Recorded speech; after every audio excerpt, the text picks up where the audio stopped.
Muhammad wa ala ali sayyidina Muhammad. Alhamdulillahirabbil alamin wassalatu wassalamu ala asyrafil anbiya wal mursalin wa ala alihi wa sahbihi ajmain.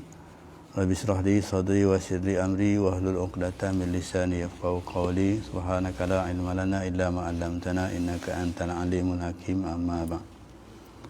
Alhamdulillah, tuan-tuan dan pendengar yang dirahmati Allah sekalian, kita bertemu lagi dalam kuliah ringkas berkaitan hadis yang dipetik daripada kitab Riyadhus Shalihin Imam Nawawi, muka surat 332. Hadisnya yang bermaksud Imam Al-Bukhari dan Imam Muslim meriwayatkan daripada Anas radhiyallahu anhu, maksudnya daripada Rasulullah sallallahu alaihi wasallam, baginda bersabda, jenazah itu akan diikuti oleh 3 perkara: ahli keluarga, harta dan amalannya. 2 perkara akan pulang, sedangkan 1 perkara lagi akan tetap bersamanya. Keluarga dan hartanya akan pulang, manakala amalannya tetap kekal bersamanya. Arti hadis ini maksudnya kelebihan zuhud kepada kelebihan zuhud berpada terhadap dunia. Jadi untuk makluman kita bahawa amalan itu sangat penting dalam kehidupan kita. Lebih-lebih lagi amalan yang berkaitan dengan perintah Allah Subhanahu wa taala kepada kita, di mana amalan yang diperintahkan wajib kita laksanakan dan amalan yang ditegah maka wajib kita tinggalkan. Jadi hadis ini menerangkan kepada kita bahawa betapa bagaimanapun kedudukan kita di dunia ini, sebagai seorang yang kita katakan yang mempunyai banyak harta, sebagai seorang yang mempunyai keluarga yang besar, keluarga yang baik, keluarga yang hebat, tetapi perkara-perkara ini tidak akan kekal untuk kita bawa kepada hari akhirat, iaitu hari yang kekal selama-lamanya dalam kehidupan kita semula di hari akhirat. Cuma yang kekal dalam untuk kita, sama ada di dunia ataupun di akhirat, iaitu amalan kita, amalan yang diperintahkan oleh Allah Subhanahu wa taala. Jadi kalau kita katakan di dunia ini, maka kita hendaklah menjadi orang yang lebih zuhud, maksudnya lebih kepada akhirat dalam melaksanakan apa perkara yang berkaitan dengan kehidupan kita di dunia ini. Contohnya seperti mana kita menjadi seorang yang kita katakan yang kaya, yang hebat, seorang ahli keluarga yang hebat, kita kata yang kaya, ada harta. Tapi maka kita hendaklah kena zuhud.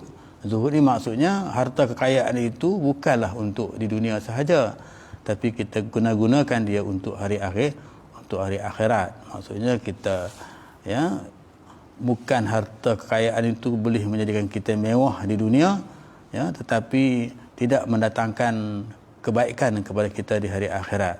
Jadi di sini maksudnya apa saja nikmat yang kita dapat di dunia ini, sama ada harta, sama ada keluarga yang besar dan sebagainya, maka kita naklah keadaan yang kita katakan zuhud. Bukan maksudnya zuhud ni maknanya bukan maksudnya untuk dunia sahaja, bahkan untuk akhirat. Jadi pandulah harta kepada kita itu, harta yang dikurniakan oleh Allah Subhanahu wa taala kepada kita itu untuk kerana Allah Subhanahu wa taala, itu untuk akhirat. Jadi setiap tingkah laku yang kita lakukan di dunia ini, kita katakan niatnya tak lain tak bukan ialah kerana untuk kepentingan akhirat.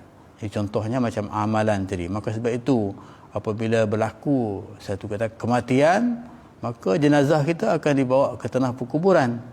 Jadi disebut di sana tadi, harta kita akan ikut, pangkat kita akan ikut bersama, kita katakan, contohnya, kemudian keluarga semuanya, kawan-kawan akan ikut. Tapi ya, kemudian begitu juga amalan kita akan ikut bersama dengan kita. Tapi dua perkara tadi, iaitu keluarga, harta, itu akan pulang. Yang hanya tinggal ialah amalan kita di dunia ini. Itu amalan yang kita amalkan untuk kerana tidak lain, tidak bukan kerana Allah Subhanahu wa taala. Jadi maksudnya zuhud ni bukan berartinya tinggal dunia itu semata-mata. Maksudnya dunia itu Allah bagi rezeki kepada kita untuk dunia kita, tapi rezeki yang kita ada itu kita gunakan untuk hari akhir, untuk akhirat. Itu maksudnya zuhud pada keseluruhannya. Ya, mungkin pahaman kita hari ini bila sebut zuhud tu buang dunia. Ya, contohnya satu ketika dulu saya ingat lagi, ya, kursi, meja semua dibuang, ya, tak mau pakai, ya, duduk, ya, kita katakan begitu. Ini bukan maksudnya zuhud, ya.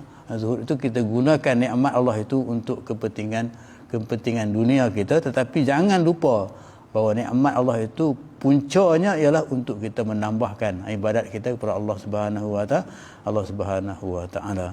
Jadi kalau kita katakan begitu, bagaimana keadaan sahabat-sahabat dulu? Uthman bin Affan, kita kata seorang yang kaya, ya, adakah sebab dia kaya itu dia bukan dikatakan orang yang zuhud?